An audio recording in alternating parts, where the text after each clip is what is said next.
안녕하세요. 유상민 목사입니다. 어제 예상했던 대로 오늘은 무척 바쁜 하루였습니다.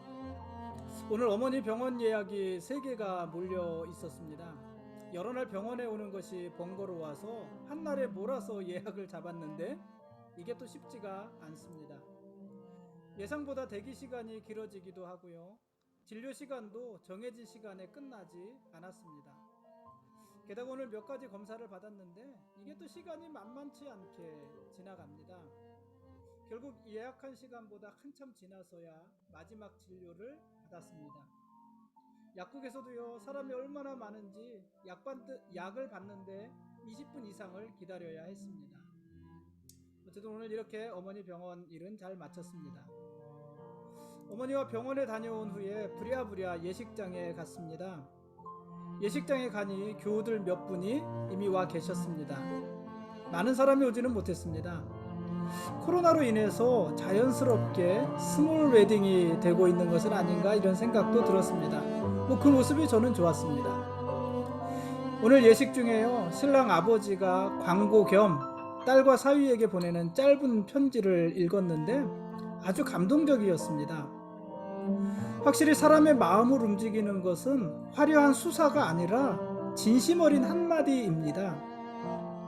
진심이 담긴 말 한마디에 가슴이 뭉클해집니다. 하긴요, 딸을 시집 보내면서 아버지가 딸에게 건네는 한마디 말, 이보다 더 진실한 말이 어디 있겠습니까?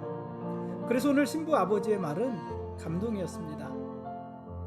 오늘 제가 예식 중에 신랑과 신부를 위해서 축복하며 기도했는데요, 저의 진심이 하나님의 마음을 감동시켰으면 좋겠습니다. 예식 마치고 교회 오니까는요, 누군가가 교회와 사무실을 아주 깨끗하게 반짝반짝 치워놨습니다. 사무실이 너무 깨끗해서 순간 신발을 벗을 뻔했습니다. 보이지 않는 곳에서도 늘 신경 써주고 배려해주는 분들이 있어서 참 고맙습니다. 저도 요즘 사무실 정리를 열심히 하고 있는데 이렇게 정리해 나가다 보면 연말쯤이면은 제 사무실에서 티타임 할 수 있을 것 같습니다. 그 시간 한번 기대해 봅니다.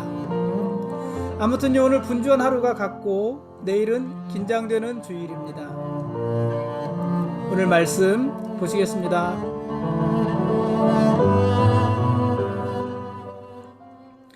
오늘 읽을 말씀은 에스겔서 15장부터 17장까지 말씀입니다. 열매 맺지 못하는 포도나무는요, 어디에 쓸모가 있을까요? 모든 나무가 그렇겠지만 특히 포도나무가 열매를 맺지 못한다면 그 나무는 어디에 쓸 데가 있을까요? 열매 맺지 못하는 포도나무는 불에 던져지는 땔감 말고는 아무런 쓸모도 없습니다.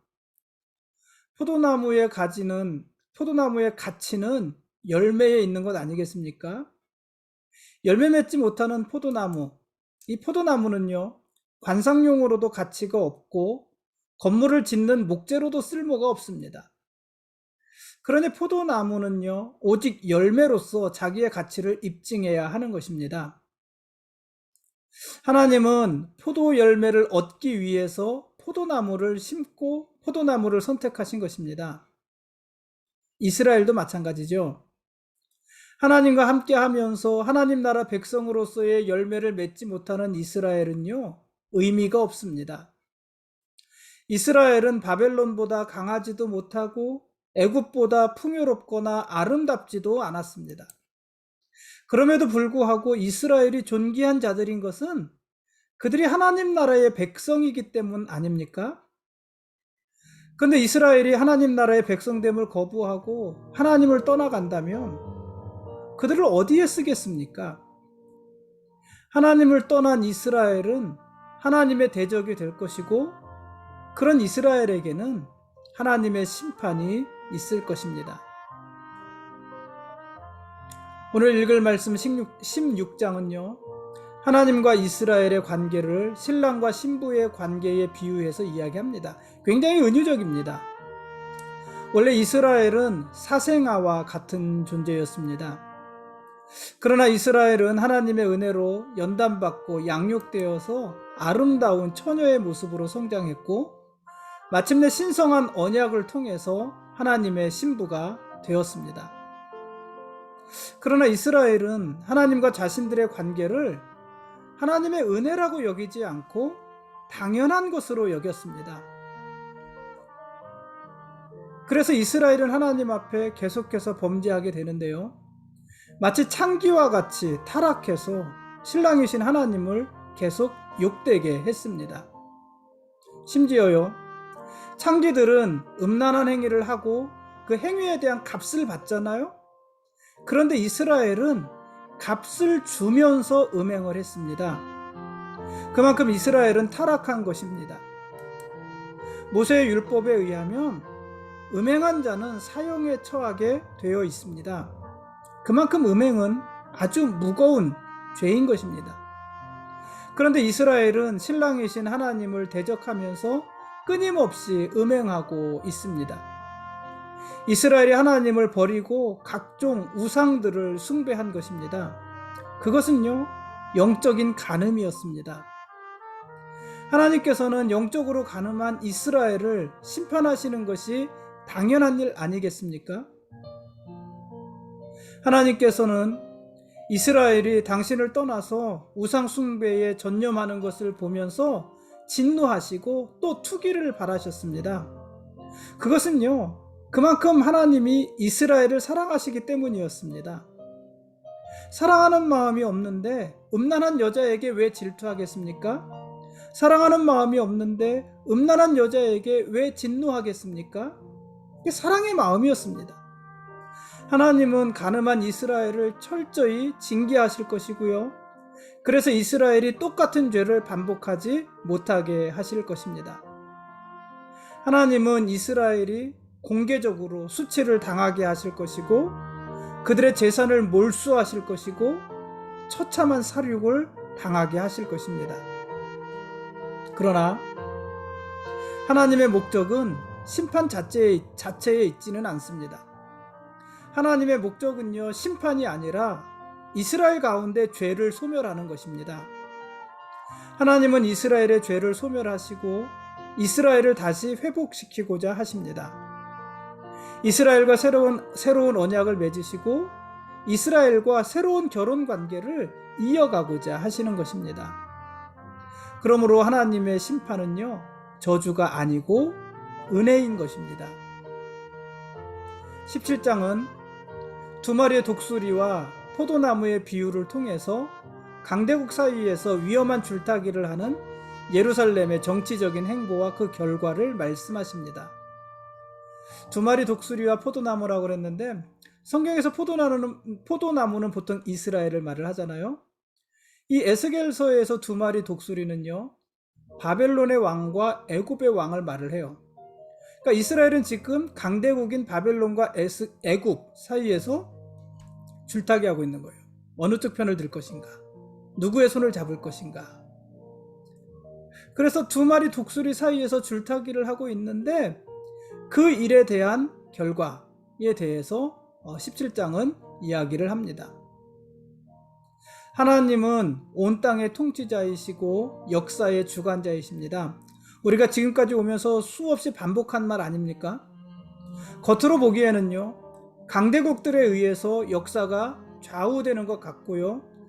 그래서 누구든지 강대국 중 어느 나라의 손을 잡느냐에 따라서 그 나라의 운명이 결정되는 것 같습니다.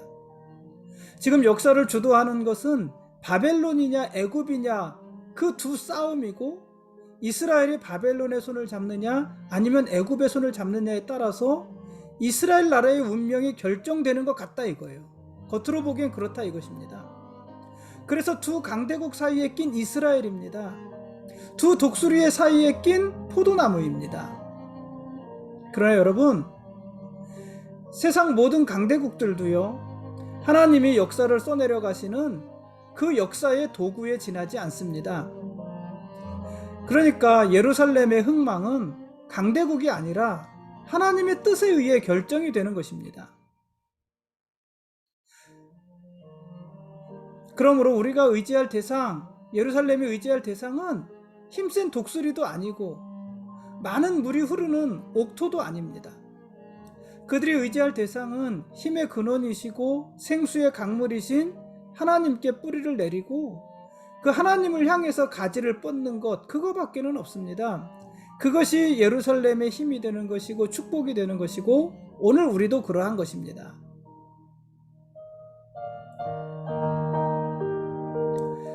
지금까지 에스겔서 15장부터 17장까지 말씀에 대한 길라잡이였습니다. 내일 읽을 말씀은 에스겔 18장부터 20장까지 말씀입니다. 오늘 결혼식을 보고 와서 그런지요, 제 마음이 살짝 들떠 있는 것 같습니다. 예루살렘은 처음부터 거룩한 도성은 아니었습니다.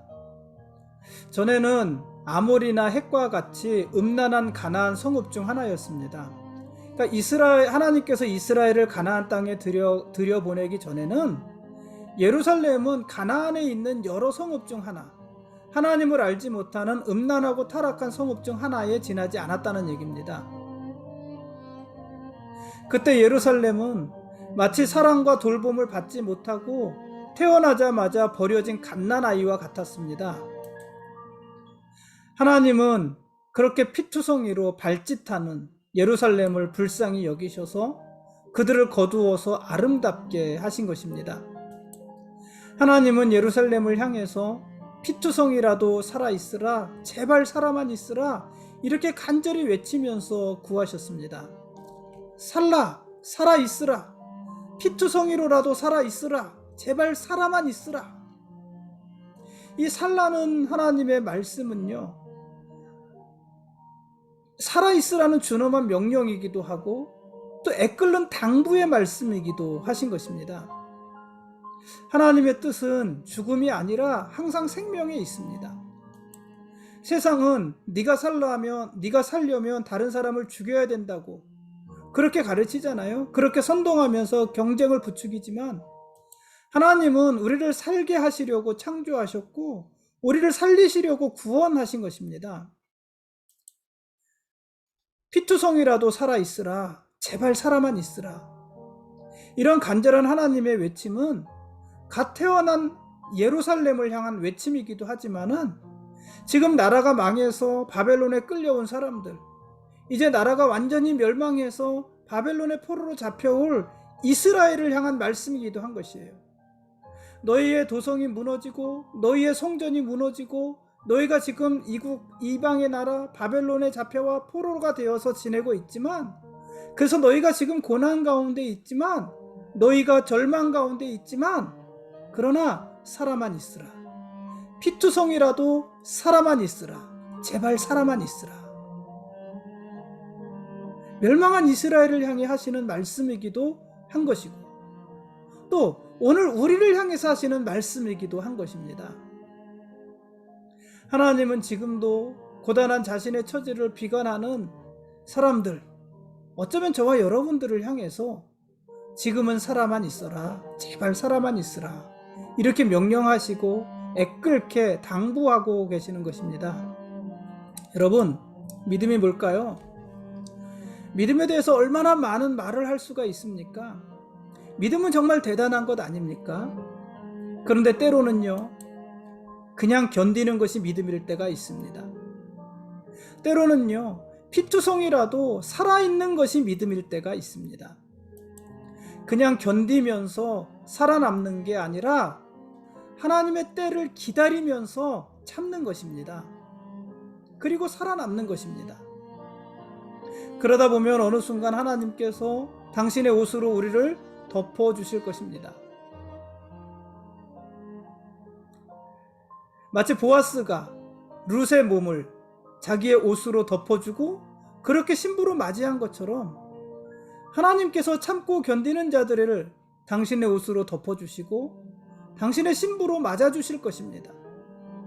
기름으로 바르고 수놓은 옷으로 우리를 입혀주실 것이고 가죽신을 신기시고 온갖 폐물로 단장해서 우리를 신부로 맞아주실 것입니다. 그 일을 위해서요, 여러분, 어쩌면 지금 우리는 견뎌야만 하는 시간을 보내고 있는 건지도 모르겠습니다. 그래서 지금 우리가 하는 일은 싸우고 투쟁하고 이기고 쟁취하고 그런 것도 중요하지만 피투성이로라도 살아남는 것, 살아있는 것, 그것이 중요한 때인지도 모릅니다.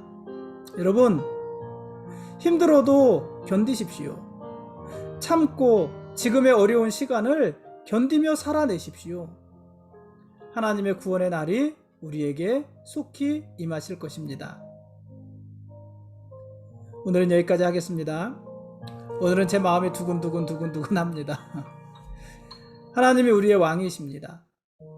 그리고 우리는 그분의 거룩한 백성들입니다. 고맙습니다.